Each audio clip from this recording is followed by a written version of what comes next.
I'm Jessica. I'm 32 years old. And on the day I was supposed to be the happiest woman alive, my father decided to teach me a lesson about loyalty by leaving 3 rows of chairs completely empty.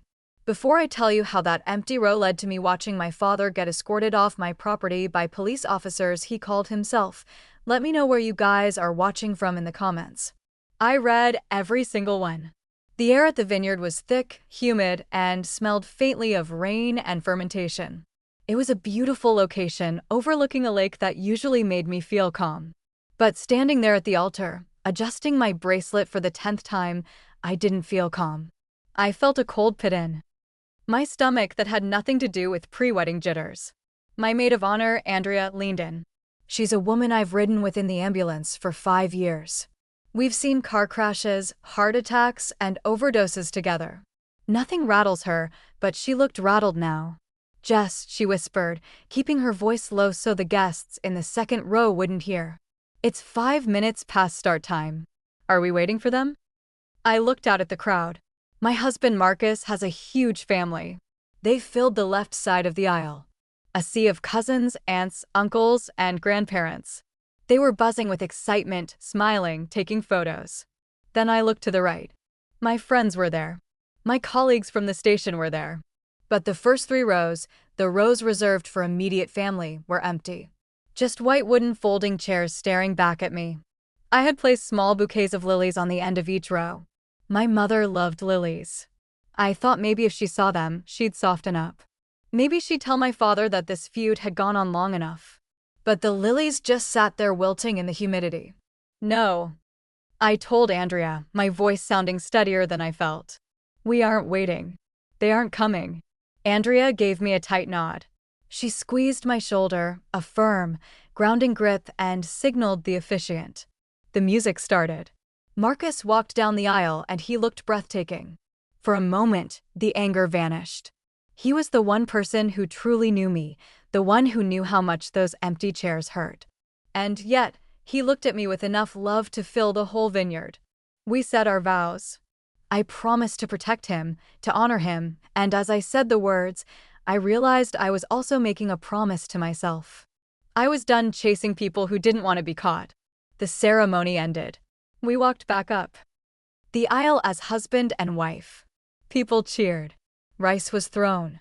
But as we turned the corner to head toward the reception tent, the facade cracked. I pulled my phone out of my jacket pocket.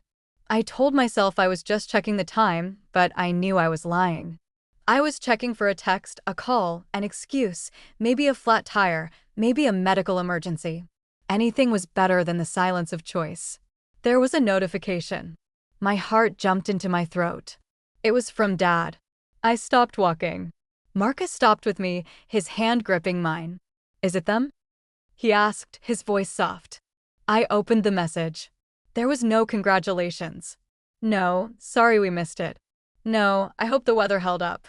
The text read, since you saved so much money by not having a family at your wedding, you will pay the deposit for Caleb's venue. It is only fair. I need $8,400 transferred by Tuesday. Do not embarrass us. I stared at the screen. The numbers blurred, $8,400. Jess? Marcus asked, leaning in to look at the screen. She read it, and I felt his body stiffen next to mine.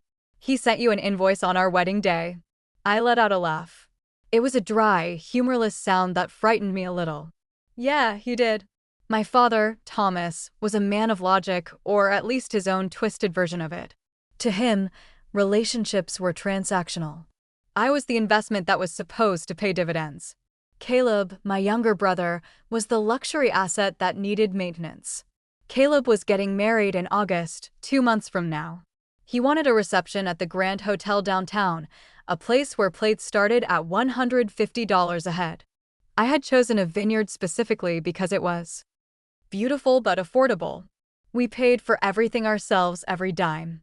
He thinks because they boycotted me, I said, my voice trembling with a rage I hadn't let out in years. That I saved money on their dinners and therefore that money belongs to Caleb. That's not how this works, Marcus said, his eyes flashing. That's not how any of this works, Jess. Don't you dare reply. I won't, I said. I shoved the phone back into my pocket. Not today. Today is about us. We went into the reception. We danced. We drank champagne. I smiled for photos. I shook hands with Marcus's uncle, Bob, who told me I was a strong woman and welcomed me to the family. I held it together, but in the back of my mind that text message was burning a hole in my pocket, $8,400. It wasn't just the money. It was the entitlement. My father was a retired fire captain. He was a pillar of the community. Everyone respected Thomas. They saw the hero who ran into burning buildings. They didn't see the man who ran his household like a dictatorship. They didn't see the man who had conditioned me since I was 16 to believe that my worth was measured in how much I could provide for the family. I remembered when I got my first job bagging groceries. Dad took 40% of my paycheck. Room and board, he called it. I was 16. When Caleb got his first job at 20, Dad let him keep every cent because Caleb needs to enjoy his youth. I looked across the dance floor at Marcus laughing with his groomsmen. He deserved better than a wife who was a doormat. I walked over to the bar and ordered a bourbon. Neat. Andrea walked up next to me. You okay? She asked. My dad wants me to pay for Caleb's wedding venue, I said flatly. Andrea choked on her beer. You're kidding. He didn't show up to yours, but he wants you to fund his. He says it's only fair because I saved money on their plates. Andrea set her beer down hard on the counter. That's not fairness, Jess. That's a shakedown. You know that, right? That's extortion. I know, I said. I took a sip of the bourbon. It burned, grounding me. I'm done, Andrea. I think I'm finally done. Good, Andrea said. Because if you pay that, I'm going to kick your ass myself. The night wound down. We said our goodbyes. We got into the car, the just married sign hanging off the back bumper. It was supposed to be the start of our honeymoon period. We weren't going on a trip immediately. We both had to work later in the week, but we had 2 days off together. As I drove us home, the silence in the car wasn't awkward, but it was heavy. What are you going to do? Marcus asked quietly. I'm going to handle it, I said. I promise. We pulled into our driveway around 1:00 a.m. It was a modest house, a fixer-upper we had bought 3 years ago. I loved this house. It was the first thing I had ever owned that didn't have my father's name attached to it. Or so I liked to tell myself. I unlocked the front door and Marcus carried me over the threshold, trying to keep the tradition alive despite the mood. I laughed, and for a second things felt normal. Then we walked into the kitchen. There, sitting on the center island, was a can of beer. Specifically, a cheap generic brand of light beer, the kind my father drank. I froze. Marcus gasped. Did we leave that out? He asked. We don't drink that brand, I said, my voice dropping an octave. I walked over to the counter. Next to the beer can was a set of keys. My spare house keys, the ones I had given my mother for emergencies 3 years ago.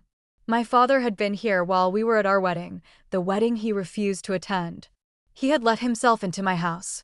He had sat in my kitchen, drank a beer, and left his keys on the counter. It was a message. I can come and go as I please. You can't lock me out. The text message was the demand.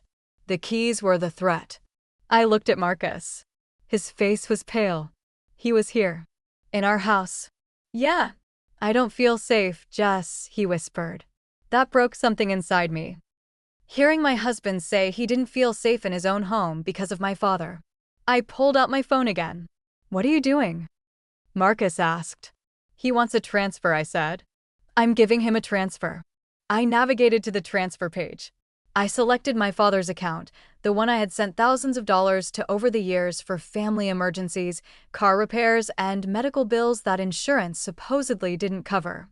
I typed in the amount, $1. In the memo line where I usually wrote love you or for the bills, I typed, best wishes for Caleb. You are going to need it. I hit send. Then I opened Google and searched for 24-hour locksmith. Pack a bag for the night, I told Marcus. We aren't sleeping until this house is secure. Jess, it's 1:30 in the morning, he said. I don't care, I replied, dialing the number. Nobody enters. This house again without my permission. The subscription to my life is canceled. The phone rang 3 times before a groggy voice answered. Citywide lock and key. This is Nicholas. I need an emergency rekey, I said, cutting straight to the chase. Exterior doors, all of them. Deadbolts and handles. There was a pause on the other end. The sound of shifting sheets. Ma'am, it's almost 2 in the morning. Emergency rates are double. You sure this can't wait until sunlight? I don't care about the cost, I said, looking at the beer can on my counter like it was a radioactive isotope. I need you here now. I'll pay triple if you can be here in 20 minutes. On my way, Nicholas said, the sleep instantly gone from his voice. I hung up and turned to Marcus. He was holding the spare keys my father had left. The physical manifestation of his dominance. He hadn't just left them. He had displayed them. He wanted me to know that my privacy was a privilege he granted, not a right I possessed. I'm going to check the rest of the house, I told him. Stay here. I walked through the hallway, checking every room, the guest room, the bathroom, our bedroom. Nothing seemed disturbed. But the air felt heavy, tainted. I opened my closet. My clothes were shifted slightly. Had he gone through my pockets? Had he looked for financial documents? I checked the small safe in the floor of the closet. It was still locked. I went back to the kitchen. He didn't take anything, I said. He just wanted to mark his territory. Marcus was angry now. The shock had worn off. He skipped our wedding to break into our house. Who does that, Jess? What kind of father does that? The kind who thinks he owns his children, I muttered. 20 minutes later, a van pulled into the driveway. Nicholas was a big guy, bearded, wearing a jumpsuit that had seen better days. He looked at me, then at Marcus, then at the beer can I still hadn't thrown away. Break-in? He asked, hauling a toolbox out of his van. Family, I said. Nicholas nodded slowly. Sometimes that's worse. He went to work. The sound of the drill biting into the metal of the front door was the loudest thing in the neighborhood. To me, it sounded like freedom. It sounded like chains breaking. As Nicholas worked, my phone pinged. It was Dad. He must have received the notification from the bank. Text, is this a joke? I see $1. You missed a few zeros. Fix it now. I didn't reply. Text, Jessica, do not play games with me. Caleb is counting on this. You have a responsibility to this family. I looked at Nicholas replacing the strike plate on the door frame. Hey, Nicholas. Yeah. Can you install those high-security deadbolts? The ones that are bump-proof. The Medico ones. Expensive, but yeah, they're basically fortress grade. Do it, I said. My phone pinged again. Text, you're being selfish. After everything I've done for you, I put a roof over your head. I made you the woman you are. You're going to throw that away over a deposit? Pick up the phone. I turned the phone off. It took Nicholas 2 hours to finish the job. Front door, back door, and the side door leading to the garage. By the time he was done, it was nearly 4:00 am. I wrote him a check for $850. It was a lot of money, but compared to the $8,400 my father wanted, it felt like a bargain. Here are your new keys, Nicholas said, handing me 4 shiny brass keys. Only people with these get in. Even if they have the old ones, they won't even turn the cylinder. Thanks, Nicholas. You have no idea what this means. He looked at me with a sympathetic grin. I got an ex-wife, buddy. I have some idea. After he left, Marcus and I stood in the kitchen. I took the old keys. The ones my parents had carried and the beer can. I walked out to the garage, tossed them into the trash bin, and wheeled the bin out to the curb. Trash day was tomorrow. Felt poetic. We didn't sleep much that night. We lay in bed, listening to the house settle. Every creak made me tense up, but then I'd remember the new deadbolts. The next morning, the fallout began. I turned my phone back on around 9:00 am. 17 missed calls. 12 texts. For voicemails. Most were from Dad. 2 were from Caleb. 1 was from Mom. I listened to Mom's voicemail first. Her voice sounded shaky small. Jessica, please. Your father is very upset. Just send the money. You know how he gets. We don't want any trouble. Just do the right thing for your brother. That was Mom. The peacekeeper. The enabler. She never yelled. She never demanded. She just guilt-tripped. She made you feel like you were the one causing the chaos by refusing to submit to the tyrant. I deleted it. Then I listened to one from Caleb. Sis, seriously, the venue needs the check by Tuesday or we lose the date. Dad says you're holding out. Don't be difficult, man. You know I'm good for it. I'll pay you back later. I laughed out loud. Caleb had never paid anyone back in his life. He was the golden child. The sun rose and set on his whims. I sat down at the kitchen table with a cup of coffee. Marcus was sitting opposite me, scrolling through his tablet. They're blowing up my phone, too, he said without looking up. Your dad texted me. He said I need to talk sense into you. Block him, I said. Already did. He looked up, his eyes fierce. So, what's the plan? Because they aren't going to stop. I know, I said. The plan is simple. We go to work. We live our lives. And we don't give them a dime. Not one single cent. They know where we live, Jess. Let them come, I said, though my stomach churned at the thought. I want to see them try to get in with those keys. I spent the rest of the day in a state of hypervigilance. I expected my father's truck to roar up the driveway at any moment, but Sunday came and went quietly. The silence was almost worse than the yelling. It was the silence of a predator stalking its prey. Monday morning, I went back to work at the station. I'm a paramedic. It's a job that requires focus. You can't be thinking about your family drama when you're trying to intubate a guy in the back of a moving rig. Andrea was my partner that shift. As we checked the equipment in the ambulance, she looked at me. You look like hell, Jess. Thanks.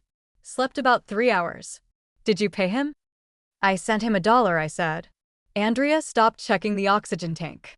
She grinned a slow, wide grin. You sent him $1. That's legendary and also dangerous. Thomas doesn't like being mocked. He broke into my house, Andrea. Left a beer can on the counter. Andrea's face darkened. Okay, so we're past family dispute and into criminal trespassing territory. I changed the locks. Good. But watch your back. People like your dad, when they lose control, they try to burn everything down. Andrea was right. I just didn't know how right she was. Tuesday passed. The deadline for the venue deposit. My phone was surprisingly quiet. No calls, no texts. Wednesday came. Still nothing. I started to relax. Maybe they had given up. Maybe they found another sucker to pay for the wedding. Maybe, just maybe, my father had realized he had pushed too far. I was naive. On Thursday afternoon, I came home from a 24-hour shift. I was exhausted. I parked my car, a beat-up sedan with 150,000 miles on it, next to Marcus's compact SUV. I walked to the mailbox. It was stuffed full. I flipped through the mail. Junk bill, and then a thick envelope. Certified mail. Return address. The law offices of Davidson and Associates. I frowned. I didn't know any Davidson.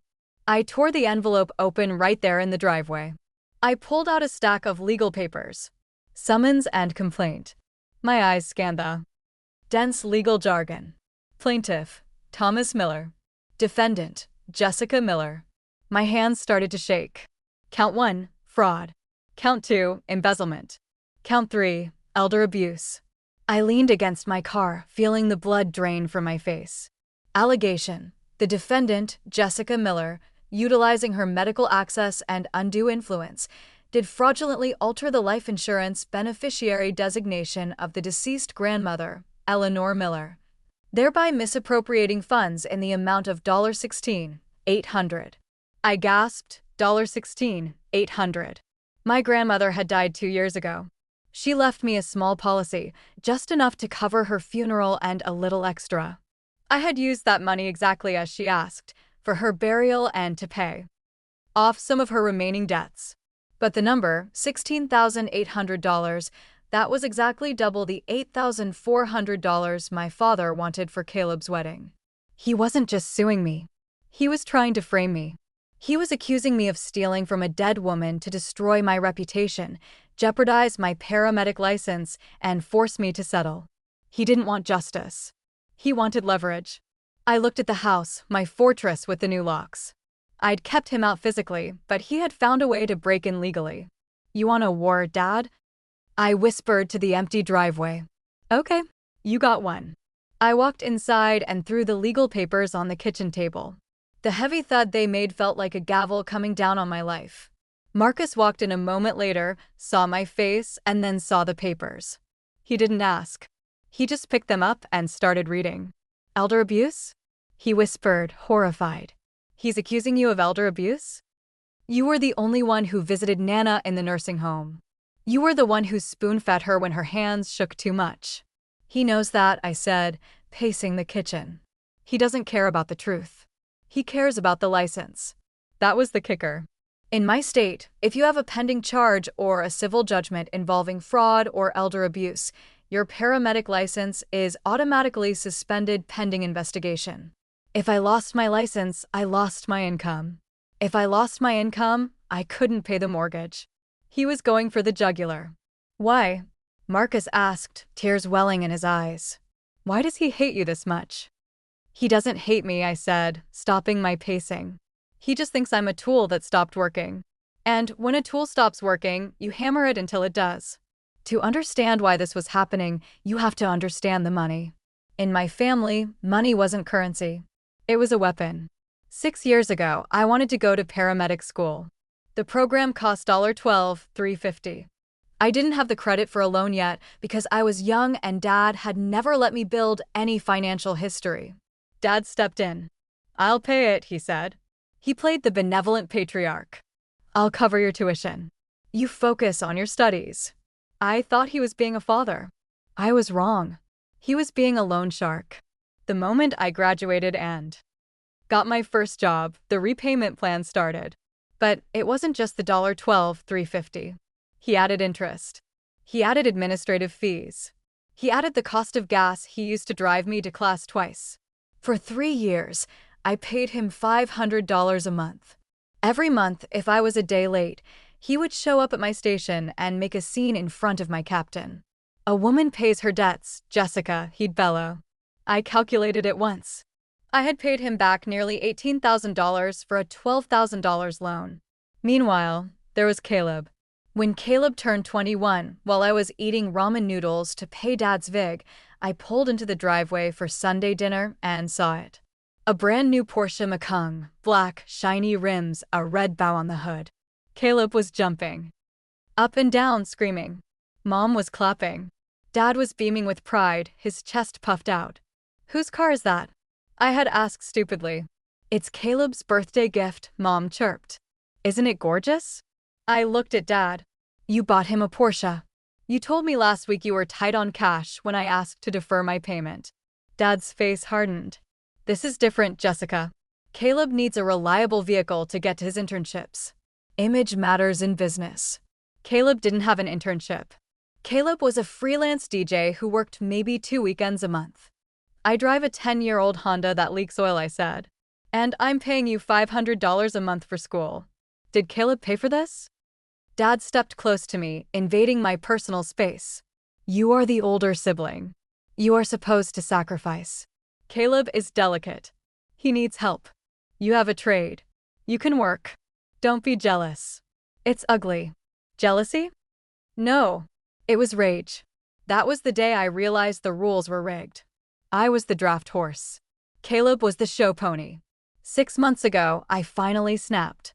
I took out a personal loan from a credit union. Marcus helped me co-sign, and I wrote Dad a check for the remaining balance of the tuition, plus an extra $1,000 just to shut him up. I sent it via certified mail with a letter, paid in full. Do not ask me for money again. He never cashed the check. He tore it up and told me, I don't want your bank money. I want you to respect the weekly payments. It builds character. I stopped paying him anyway. That was when the Cold War started. That was why the rows were empty at my wedding. And now this lawsuit. We need a lawyer, I told Marcus. A real one, not the guy who did our closing. We don't have money for a high-end litigator, Jess, he said, looking at our budget spreadsheet on the fridge. We have the house fund, I said. The renovation money. That's for the nursery, he said quietly. We had been trying to get pregnant. We wanted to fix up the spare room. I looked at him and my heart broke. I know. But if I lose my license, there won't be a nursery. There won't be a house. He closed his eyes, took a deep breath and nodded. Okay, find the shark. I called Andrea. Who's that lawyer you told me about? The one who got the EMT off that negligence charge last year? Lincoln, Andrea said immediately. Lincoln Graves. He's expensive. He dresses like he's in a mob movie and he hates everyone. He's perfect. I got an appointment for the next morning. Lincoln Graves' office smelled of old leather and expensive cologne. He was a man in his 50s, sharp features, wearing a suit that probably cost more than my car. He didn't offer me coffee. He just held out his hand for the summons. He read it in silence. His eyes scanned the pages, his expression unreadable. After 5 minutes, he tossed the papers onto his mahogany desk. Garbage, he said. Excuse me? I asked. The lawsuit is garbage. It's poorly drafted. The allegations are vague, and the timeline doesn't make sense. He leaned back in his chair. But that doesn't mean it isn't dangerous. A garbage lawsuit can still ruin your life if it sticks. He looked at me over his glasses. Your father? Yes. Why? He wants money for my brother's wedding. I refused. Lincoln let out a short, sharp bark of laughter. The golden child syndrome. I see this in probate court all the time. But suing for insurance fraud while the mother is still alive, that's bold. Or stupid. He says I forged Grandma's signature to change the beneficiary to myself. Lincoln tapped his pen on the desk. Did you? No. Grandma changed it herself 6 months before she died. She knew my dad would spend it on Caleb's gambling debts or cars. She wanted to make sure her funeral was paid for. Can you prove it? I have the original policy documents and the notary log. Good. Lincoln stood up. Here's what we're going to do. We aren't just going to defend this. We are going to countersue. Abusive process, defamation, and intentional infliction of emotional distress. We are going to make it so painful for your father that he will wish he never learned how to text. I just want him to leave us alone, I said. No, you don't, Lincoln said, his eyes cold. You want to win. Because men like your father don't stop until they are beaten. They view mercy as weakness. Do you want to be weak, Jessica? Or do you want to be free? I thought about the empty chairs. I thought about the beer can. I thought about Marcus scared in his own kitchen. I want to be free, I said. Then write me a retainer check for $5,000, Lincoln said. And tell your father absolutely nothing. I left his office feeling lighter but also terrified. I had just declared total war on my own family. I thought things would move slowly. Legal battles usually take months. But my father wasn't patient. He realized I wasn't responding to the summons immediately, so he decided to escalate. He decided to come for the house. Saturday morning, 7:15 a.m. I was in the kitchen making coffee. The sun was just coming up, casting long shadows across the lawn. It was supposed to be a peaceful weekend. Then I saw the flashing lights reflecting off the kitchen window, blue and red. My stomach dropped. I walked to the front window and peered out through the blinds. There was a sheriff's cruiser parked at the curb, and right behind it, my father's pickup truck. My father was standing on the lawn, gesturing wildly. Next to him was Mom, looking at the ground. Facing them was a deputy sheriff. Marcus, I yelled, running to the hallway. Wake up. They're here. Marcus stumbled out of the bedroom wearing his robe. Who? Dad, Mom, and the cops. The cops? Why? I don't know. Stay inside. Keep your phone recording. I opened the front door and stepped out onto the porch. The morning air was cool, but I was sweating. As soon as Dad saw me, he pointed a finger like a weapon. There she is. That's the thief. That's the squatter. The deputy turned to look at me. It was Isaiah. I knew him. Not well, but we had been on scenes together. He was a decent guy, strict, but usually fair. Morning, Isaiah, I said, trying to keep my voice calm. I walked down the steps, stopping halfway. I didn't want to go down to their level. I wanted the high ground, literally. Jessica, Isaiah said, touching the brim of his hat. He looked uncomfortable. Your father called us. He has a complaint regarding access to the property. Access. I looked at Dad. He was red-faced, vibrating with anger. She changed the locks, Dad shouted. I tried to come in to get my tools from the garage and my key wouldn't work. I own this house. She has no right to lock me out of my own property. He held up a piece of paper. I have the deed right here. I co-signed for this house. It's my asset. I looked at Mom. She wouldn't meet my eyes. She was wringing her hands. A nervous habit she'd had for years. She knew this was wrong, but she was too afraid to stop him. Is this true, Jessica? Isaiah asked. Is his name on the title? He co-signed the mortgage 3 years ago, I said. Because the bank required it at the time. Huh. Dad yelled triumphantly. See. Co-signed. That means I'm an owner. And under state law, you cannot lock an owner out of the primary residence. Arrest her for illegal eviction. He was enjoying this. He was performing for the neighbors. I saw Ryan, my next-door neighbor, peeking out from behind his curtains. Dad thought he had me checkmated. He thought I was still the scared kid who didn't understand finance. He thought I didn't know about the paperwork. But he had forgotten something. He had forgotten about the dark year. 3 years ago, right after we bought the house, Dad got sued. A messy business dispute involving a botched construction job he consulted on. He was terrified he was going to lose everything. He scrambled to hide his assets. He came to me panicked. Jess, if they see my name on your house, they'll put a lien on it. We need to get my name off the title temporarily. So we went to a notary. He signed a quitclaim deed, a document that legally transferred his entire interest in the property to me. He did it to save his own skin. Later, the lawsuit against him was dropped. He forgot about the deed. He never asked to be put back on.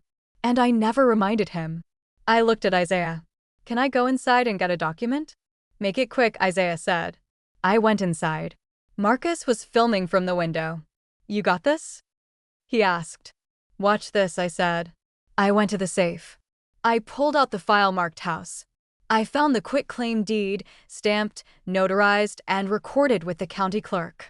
I walked back outside. Dad was smirking. Pack your bags, girl. We're selling the house to pay for the wedding. Since you won't give cash, we'll liquidate the asset. I handed the paper to Isaiah. What is this? Dad snapped. That, I said, is a quitclaim deed signed by Thomas Miller, dated October 14, 2021. Relinquishing all rights, title, and interest in the property to Jessica Miller. Isaiah read the document. He checked the seal. He checked the recording stamp. He looked up at Dad. His expression had changed. The sympathy was gone. Mr. Miller, Isaiah said, his voice dropping to that official cop tone. Is this your signature? Dad squinted at the paper. His face went from red to purple. He snatched at it, but Isaiah pulled it back. That was just a formality, Dad sputtered. We didn't mean it. It was just on paper. In the eyes of the law, paper is all that matters, Isaiah said. According to this, you have no ownership of this home. You are not a tenant. You are not a resident. Isaiah turned to me. Do you want him here? No, I said clearly. I want him to leave. And I want him trespassed. If he comes back, I want him arrested. You ungrateful little brat. Dad lunged toward the stairs. Isaiah stepped in between us, his hand resting on his belt. Not drawing a weapon, but a warning. Sir, step back now. Dad froze. He looked at Isaiah, then at me. For the first time, I saw genuine fear in his eyes. He wasn't the captain anymore. He was just an angry old man on a lawn he didn't own. You're stealing my house, Dad hissed. After everything I sacrificed. You gave it away to save yourself, I said, cold. You forgot. I didn't. Isaiah pointed to the truck. Mr. Miller, get in your vehicle. You are leaving. If you return to this address, you will be taken into custody for criminal trespass and harassment. Do you understand? Mom finally spoke up. Thomas, please. Let's just go. She tugged on his sleeve. Dad yanked his arm away. He glared at me with pure hatred. This isn't over. The court date is coming. You think you're smart? Wait until the judge sees what you did to your grandmother. You'll be in jail, and I'll take the house anyway as restitution. Get in the truck, Isaiah barked. They got in. The engine roared. Dad peeled out, leaving tire marks on the asphalt. Isaiah turned to me. I'm sorry about that, Jess. Family stuff. It's messy. Thanks, Isaiah. Can I get a copy of the report? I'll file it. It'll help with your lawyer. I watched the cruiser drive away. My hands were shaking. Not from fear, but from adrenaline. I had stood my ground. I had won the battle. But the war was heading to the courtroom. And Dad had one more card to play, the fraud accusation. He was convinced he could pin the insurance theft on me. What he didn't know was that Lincoln and I had found something else. Something buried deep in the financial records, something that was going to turn his accusation into a confession. The weeks leading up to the court date were a blur of stress and preparation. The restraining order I filed after the dawn raid kept Dad away physically, but his presence hung over us like a storm cloud. Caleb sent messages from burner numbers. "You're ruining the family. Mom is crying every day. Just pay the money and drop the house thing." I didn't reply. I was focused on the investigation. Lincoln had hired a forensic accountant. We needed to prove not only that I didn't steal Grandma's money, but to show the pattern of financial abuse. 3 days before the trial, I was sitting in Lincoln's office again. This time, there was coffee. "We found it," Lincoln said. He placed a thick binder on the desk. "Found what?" "The $16,800. Lincoln said. "Your father claims you stole it from the insurance payout, but we subpoenaed the bank records for the account where the check was deposited." He flipped the binder open. The check was deposited into an account at First National. An account in the name of Jessica Miller. My heart stopped. "I don't have an account at First National." "Exactly," Lincoln said. "But someone opened one in your name, using your social security number, using your old address. Your parents' address." He pointed to a signature card. "Look at the signature." It read Jessica Miller, but the J was loopy. The M was sharp. "That's not my signature," I whispered. "That's Dad's handwriting. He tries to copy mine, but he always loops the J like that." We had a handwriting expert analyze it. "It's a 99% match for Thomas Miller." The pieces fell into place. Dad had forged my signature to open an account, deposited Grandma's check, which was legally mine, and then drained the money. He had stolen from me, and now he was suing me for the very money he stole, counting on the fact that the account was in my name to make me look guilty. "It gets worse," Lincoln said. His voice was grim. We looked at the withdrawal history of that account. Most of it was withdrawn in cash, but there was one electronic transfer. $5,000. To who? To a luxury car rental agency. Exotic and Elite Rentals. I frowned. Why would Dad rent a car? "He has his truck." "Check the date," Lincoln said. I looked. The transfer was dated 2 weeks ago. 2 weeks ago, I murmured. Then it hit me. Caleb's bachelor party weekend. He had posted photos on Instagram posing with a Lamborghini. I thought he was just posing with a stranger's car. He used the stolen insurance money to rent a Lamborghini for Caleb, I said, my voice shaking with disbelief. He stole my inheritance from Grandma to let Caleb play rich kid for a weekend. And now he needs $8,400 to cover the wedding deposit because the well has run dry, Lincoln concluded. He robbed Peter to pay Paul, and now he's trying to sue Peter to pay Paul again. I sat back in the chair. I felt sick. It wasn't just greed. It was a complete lack of humanity. I was livestock to him. "This isn't just a civil defense anymore," Lincoln said. "This is criminal identity theft, fraud, forgery. If we present this in court, your father isn't just losing the lawsuit. He's going to prison." He looked me in the eye. "Are you ready for that, Jessica? Once we ring this bell, you can't unring it. He will go to jail." I thought about Mom. I thought about the holidays. I thought about the backyard barbecues that would never happen again. Then I thought about the empty chairs at my wedding. I thought about the accusations that threatened my career, the career I built to save lives. He was willing to destroy my ability to help others just to fund a party. He made his choice, I said. Ring the bell. The courthouse was freezing. They always are. It smells of floor wax and anxiety. I sat at the defendant's table next to Lincoln. On the other side, Dad sat with a lawyer who looked like he chased ambulances for a living. Ill-fitting suit. Disorganized papers.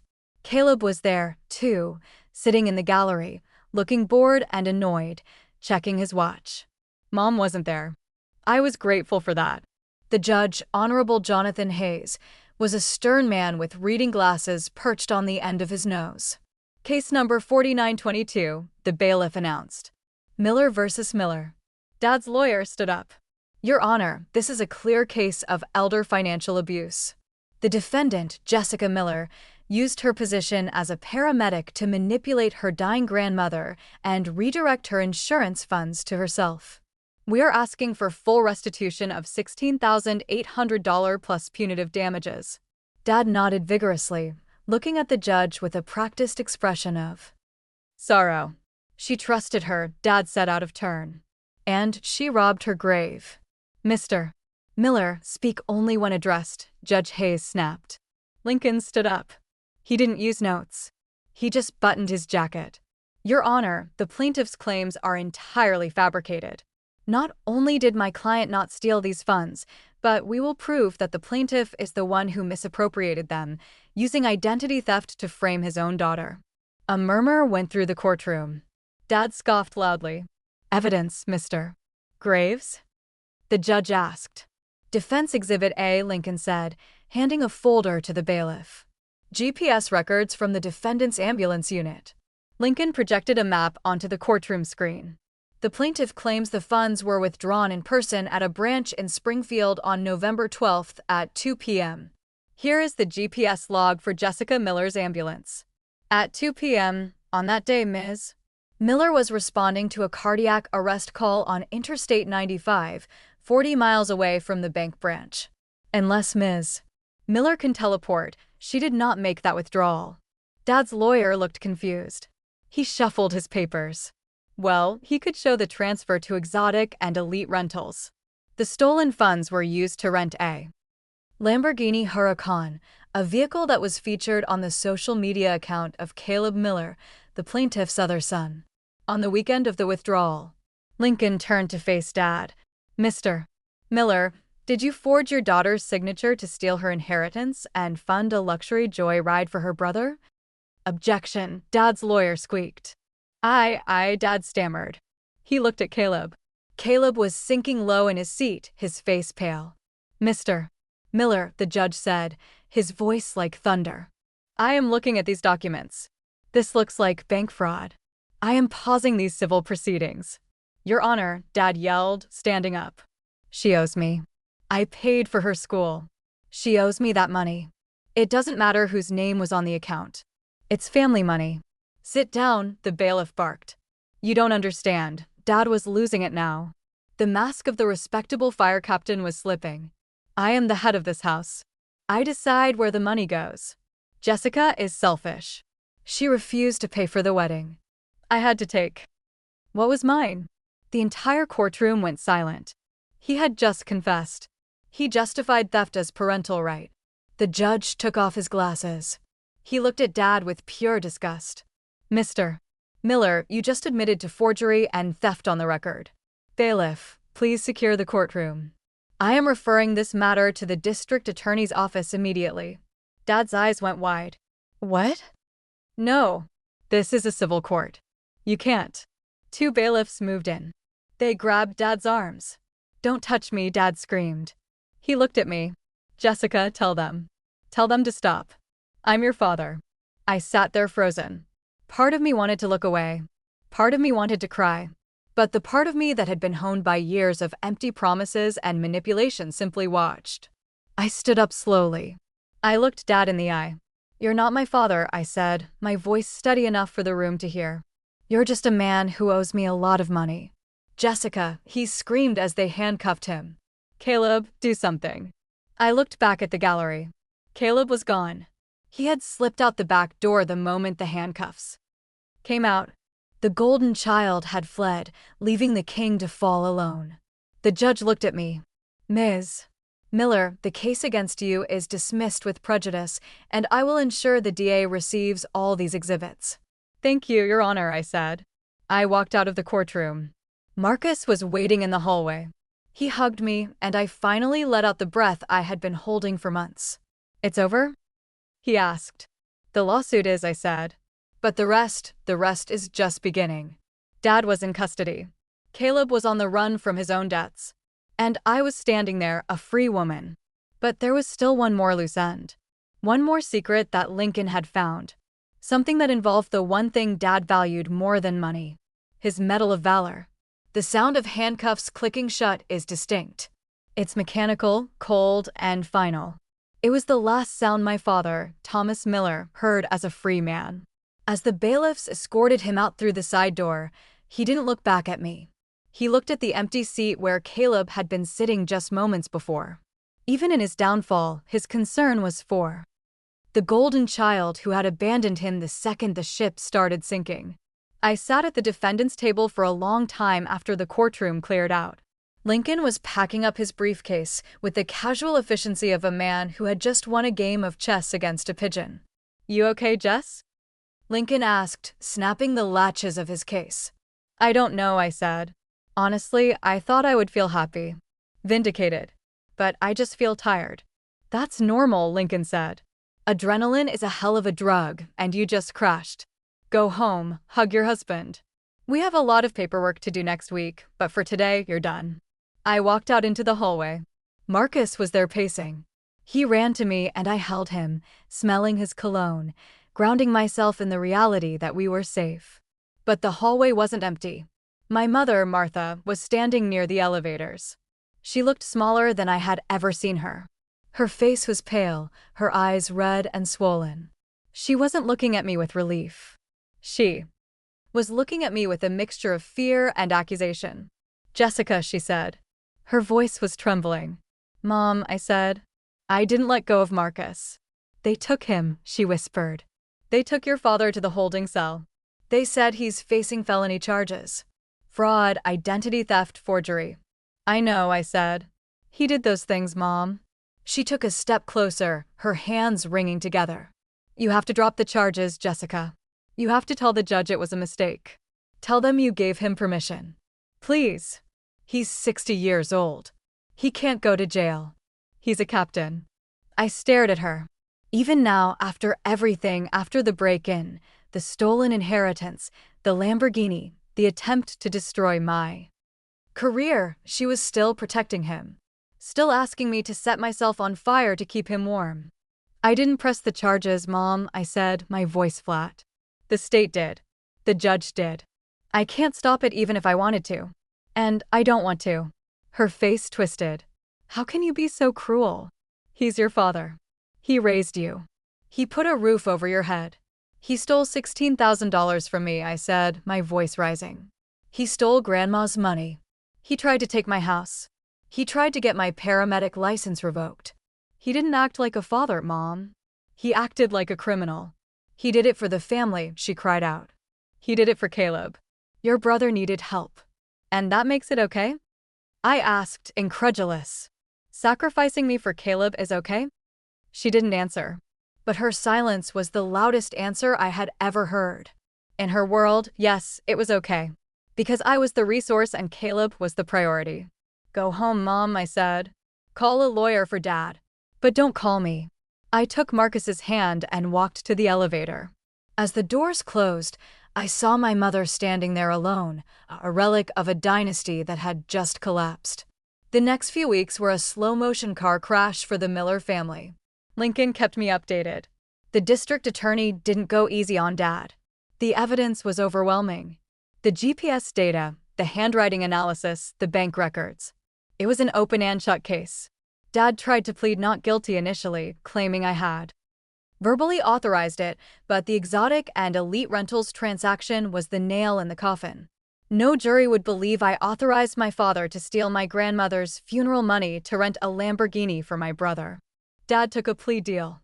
2 years in state prison, followed by 5 years of probation and full restitution.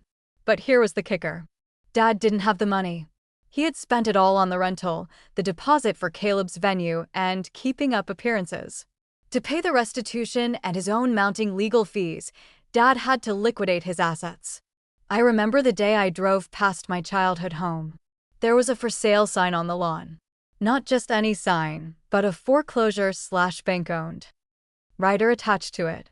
It turned out Dad had refinanced the house 3 times to pay for Caleb's lifestyle over the years. He had 0 equity. When the legal bills hit, the house of cards fell. They lost the house. The house where I grew up, the house where Dad ruled like a king, was sold to pay for the crimes he committed against his own daughter. Mom moved into a small 1-bedroom apartment on the bad side of town. She refused to speak to me, which was fine. I didn't have anything left to say. But there was still one loose end. Caleb, the golden child. The boy who drove a Porsche while I ate ramen. The boy who fled the courtroom like a coward. I hadn't heard from him since the trial. His social media went dark. The photos of the Lamborghini were deleted. One Tuesday, about a month after the trial, I got a call from Lincoln. "You're going to want to hear this," Lincoln said. "Your brother was picked up in Nevada." Nevada? Las Vegas. Seems he was trying to use a credit card that didn't belong to him at a casino. But that's not the best part. What is it? The district attorney added him to your father's case. Conspiracy to commit fraud. Since he was the beneficiary of the stolen funds, the car, the venue deposit, and since text messages on your father's phone proved Caleb knew exactly where the money came from, he's being charged as an accomplice. I closed my eyes and let out a long breath. So he's going to jail too? Likely not prison since he has no priors, Lincoln said. But he's looking at hefty probation, massive fines, and a felony record. His influencer career is over. No respectable company will hire him. He always wanted to be famous, I muttered. Now he is. Just not the way he planned. The wedding, Caleb's massive, expensive wedding at the Grand Hotel, was obviously cancelled. The fiancée, a girl named Jessica, who I actually felt sorry for, broke it off the moment the news hit the local papers. She didn't want to marry into a crime family. So there it was. The Miller Empire. The king was in a cell. The prince was a felon. The queen was in exile. And the one they had tried to crush was the only one left standing. But victory didn't feel like triumph. It felt like cleaning up after a natural disaster. You're glad you survived, but you still have to look at the wreckage. I thought the story ended there. I thought I could just close the book. But the universe has a funny way of bringing things full circle. A week before Dad was scheduled to report to prison to begin his sentence, I received a package in the mail. It was from Dad's lawyer. Inside was a letter. "Jessica, your father has requested that you return his Medal of Valor. He claims you took it from the house when you helped your mother move out. It is not listed in the assets seized by the court. He wants it back. He says it is the only thing he has left." I frowned. I didn't help Mom move out, I told Marcus. I haven't stepped foot in that house in months. Then where is it? Marcus asked. The Medal of Valor. It was the highest honor the fire department gave. Dad won it 20 years ago for pulling 2 kids out of a burning apartment complex. It was the centerpiece of his life. It hung in a shadow box in the living room. He polished the glass every Sunday. He defined himself by that medal. It was his shield against the world. Proof that he was a good man, despite how he treated us behind closed doors. If it wasn't in the house and the court didn't take it, where was it? A terrible suspicion started to form in my gut. I went to the garage and dug through an old box of Caleb's things that had ended up at my place years ago. I found an old notebook where Caleb used to keep a list of his contacts. I found the number for a guy named Fast Eddie. Eddie ran a pawn shop downtown, a place that didn't ask too many questions. Caleb used to brag about selling his old gaming consoles there when he needed quick cash. I grabbed my keys. "Where are you going?" Marcus asked. "To find the last piece of the puzzle," I said. The pawn shop was a dim, dusty place that smelled of stale cigarettes and desperation. The walls were lined with power tools, musical instruments, and jewelry that represented 1,000 broken dreams. I walked up to the counter. An older man with thick glasses looked up. "Help you?" "I'm looking for a medal," I said. "A fire department Medal of Valor. It would have been brought in about 2 months ago. Maybe by a young guy, blonde hair, drives a Porsche." The man's eyes flickered. He knew exactly what I was talking about. "I can't discuss client transactions," he grunted. "I'm not asking for the client's name," I said. I pulled out my badge, my paramedic ID. It wasn't a police badge, but it commanded a certain level of professional courtesy. That medal was stolen property. It belongs to a man who is about to go to prison. I'm his daughter. I'm trying to recover it before the police get involved and seize your inventory as evidence." The pawnbroker hesitated. Then he reached under the counter and pulled out a small cardboard box. He opened it. There it was. The gold star suspended from a red and blue ribbon. "Captain Thomas Miller. For bravery." Came in 6 weeks ago, the man said. Kid said his dad died and left it to him. Wanted cash for a business investment. Let me guess, I said. He wanted 5,000. Close. Gave him 3. He took it. Caleb. My stomach churned. Caleb had stolen the one thing that actually meant something to Dad. He didn't steal money this time. He stole Dad's identity, his pride, his legacy. And he did it for $3,000, probably to pay for a VIP table at a club or a weekend trip. Dad thought I had taken it out of spite. He couldn't conceive that his golden child, the boy he destroyed his life to protect, had sold his heroism for pocket change. How much to get it back? I asked. Ticket expired, the man said. It's for sale now. I put a price of $4,000 on it. It's real gold. I stared at the medal. I hated my father. I hated what he had done to me. But seeing that medal sitting in a dirty cardboard box in a pawn shop felt wrong. Not because Dad deserved it, but because the act of bravery that earned it was real. Those 2 kids he saved were real. And I realized something else. If I left it here, I was letting Caleb win. I was letting the rot of my family consume everything, even the few good things that had happened. I'll take it, I said. I pulled out my credit card, the one Marcus and I used for emergencies. 4,000, the man said. Fine. I walked out of that shop with the shadow box under my arm. It was heavy, heavier than it looked. I sat in my car and looked at it. The glass was smudged. The velvet backing was dusty. I took a picture of it. I texted the photo to Lincoln. Tell Dad I found his medal. Tell him Caleb sold it to a pawn shop for $3,000 weeks before the trial. Tell him I bought it back. I didn't wait for a reply. The text from Lincoln came back an hour later. I told him. He didn't believe me at first. I showed him the pawn ticket receipt you sent. He didn't say anything. He just sat there and cried. He wants to know when you're bringing it to him. I looked at the phone and felt a strange sense of calm. I'm not, I whispered to myself. I wasn't going to bring it to him. Giving it back would be a kindness he hadn't earned. It would be validation that he was still the hero. He wasn't the hero anymore. He was a felon. He was a father who ate his young. But I wasn't going to keep it either. I didn't want that energy in my house. I didn't want to look at it and be reminded of the man who valued a piece of metal more than his own flesh and blood. I drove to the Fire Department Museum downtown. It's a small brick building dedicated to the history of the service in our city. I walked in and asked to speak to the curator, a retired chief named Chief O'Malley. I knew him by reputation. A good man. Jessica Miller, he said, shaking my hand. I heard about the troubles. I'm sorry, son. I'm sorry. He caught himself with a small nod. Thanks, Chief, I said. I placed the shadow box on his desk. Is that Thomas's Medal of Valor? Chief O'Malley ran a hand over the frame. A hell of a rescue. I was there that night. Your dad was a lion. He was, I said. But he's not that man anymore. Why are you bringing this to me? I want to donate it, I said. To the museum. That's generous. We can put up a plaque. Donated by Captain Thomas Miller. No, I said firmly. I took a pen and a piece of paper from his desk. I wrote down a name. I want the plaque to read, in memory of Eleanor Miller. The only one who never forgot the value of truth. Eleanor was my grandmother. The woman whose legacy Dad had stolen. The woman whose money was supposed to bury her with dignity but was used to rent a sports car. Chief O'Malley looked at the paper, then at me. He didn't ask questions.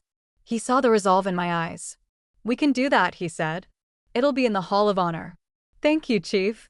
I walked out of the museum and the sun was setting. The sky was a brilliant streak of purple and orange. For the first time in years, the air didn't feel heavy. I drove home. When I pulled into the driveway, I saw Marcus sitting on the front porch. He had 2 glasses of wine and a bowl of popcorn. You look different, he said as I walked up the steps. I feel different, I said. It's gone. The medal, the weight. I sat down next to him. We watched the streetlights flicker on. Lincoln called, Marcus said. He said your dad fired his lawyer after he found out about the medal. He's going into prison next week alone. No family seeing him off. And Caleb is still in Nevada pending extradition. Mom is calling everyone in the extended family, telling them you're the devil. I took a sip of wine. Let her talk. The people who matter know the truth. And the people who believe her, they don't matter. It's been 6 months since that day.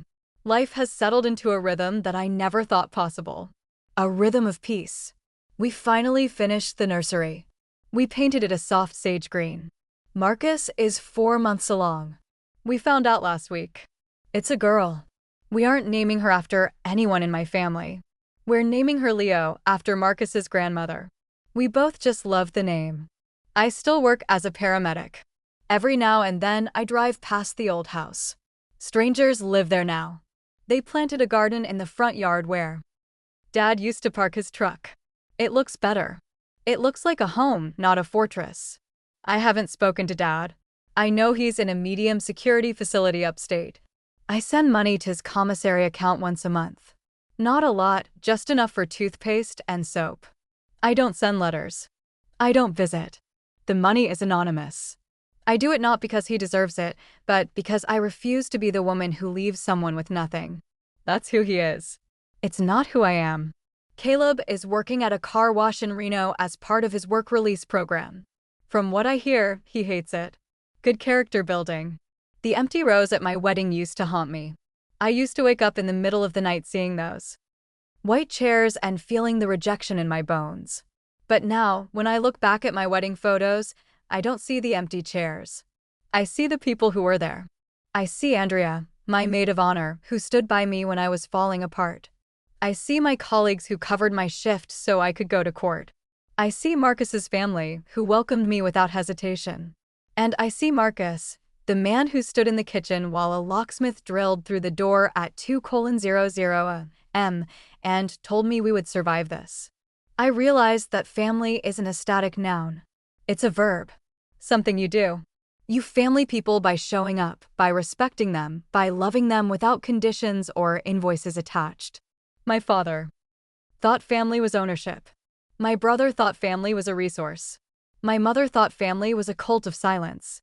I broke the cycle. My daughter will never know what it feels like to be an investment.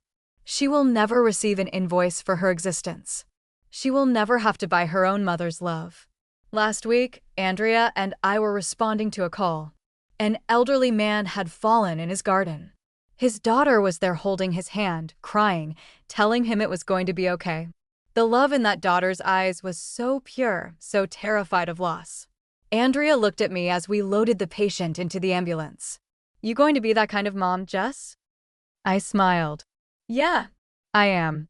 I am Jessica Miller. I am a wife, a paramedic, and a mother-to-be. I was abandoned by the people who were supposed to love me. And it was the best thing that ever happened to me. Because in the silence they left behind, I finally heard my own voice. And that voice said, "You are enough." If there is one thing I want you to take away from my story, it is this. Toxic loyalty is not love. It is bondage. Many of us are raised with the belief that family is everything, and that we must endure abuse, manipulation, and disrespect simply because we share DNA with someone. My father used that belief as a weapon to control me and rob me, both financially and emotionally. He counted on my guilt to keep me in line. But the moment I sent that $1 transfer, I learned that the most powerful word in the English language is no. Saying no to family is terrifying. It feels like a violation of nature. But sometimes it is the only way to save yourself. You are not a bank account. You are not a retirement plan. You are not a doormat. You deserve to be surrounded by people who celebrate your presence, not your utility. If you are sitting in a row of empty chairs right now, wondering why you aren't good enough for them, stop. Look around at the people who did show up. That is your family. I want to hear from you. Have you ever had to cut ties with a family member to save your own sanity? Was it the hardest thing you ever did, or the most liberating? Drop a comment below with your story.